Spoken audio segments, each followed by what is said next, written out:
Hello everyone, I'm doing a presentation on labor unions and collective bargaining.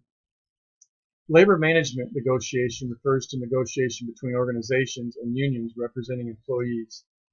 Federal laws govern this relationship. These laws could be viewed as a third-party arbitrator. Collective bargaining comes underneath this structure and follows mandatory subjects that must be negotiated. A labor union or trade union is an organized group of workers who unite to make decisions about conditions affecting their work. Labor unions strive to bring economic justice to the workplace and social justice to our nation. Collective bargaining negotiations presents many and complex issues requiring much and differing expertise. The use of teams is likely to be beneficial provided that group dynamics are effectively managed.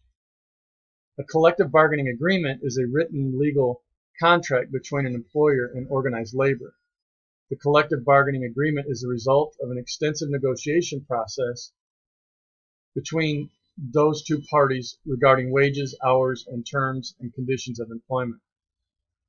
Organizing a union is a crude form of negotiation and generally the result of conflict.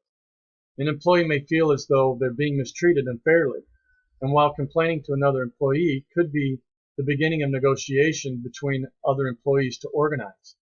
Sometimes this organization leads to coercive behavior, as resistance could be encountered as the group initiates unity in numbers.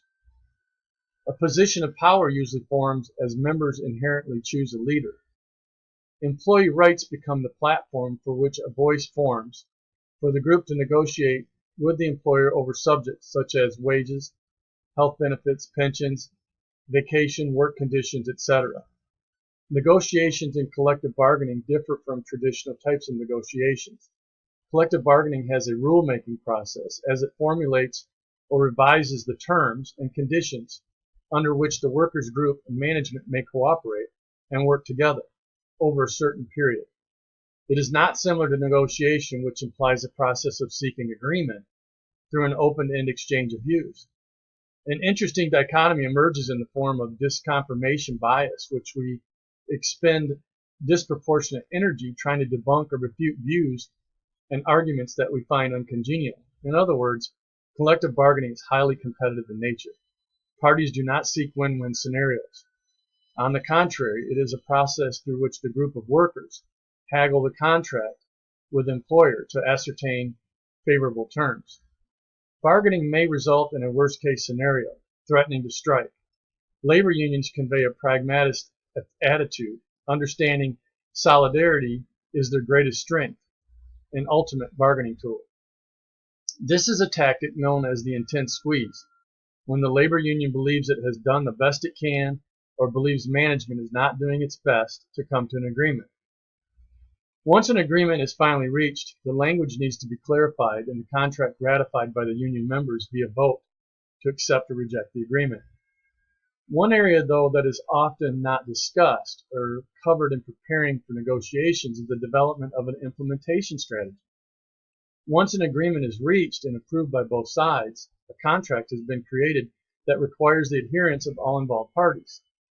For this reason, implementation is arguably one of the most important facets of collective bargaining, because if not done properly, can lead to problems ranging from unhappy employees and poor labor management relationships to increased grievances and legal fees. An individual grievance is a complaint that an action by management has violated the rights of an individual, as set out in the collective agreement, or by some unfair practice. Examples of this type of grievance include discipline, demotion, classification, disputes, denial of benefits, etc. The collective bargaining process is very cyclical in nature. There are peaks and valleys with no real ending but only seasons. The task of getting through a season of collective bargaining can be very daunting. It is a highly visible process that can be extremely tense, stressful, and politically charged. Coming to terms, reaching an agreement, and getting approval from elected officials can be so consuming that it can cause short-sightedness and leave much work left unfinished. Having a sound implementation strategy is the key to bringing the negotiation season to successful conclusion. Studies have shown that employees who collectively bargain have better working conditions, higher wages, and better benefit packages than employees who don't. It has been found that when workers are given more of a say in important labor issues, the general stability of the business is increased. The process also gives a voice to workers and allows their grievances to be heard and acknowledged. The process, when working correctly, can promote dignity and mutual respect in the workplace. In the case of labor unions and collective bargaining, conflicts are likely and negotiations mandatory. Therefore, employees and management will forever be bound, win or lose. Thank you.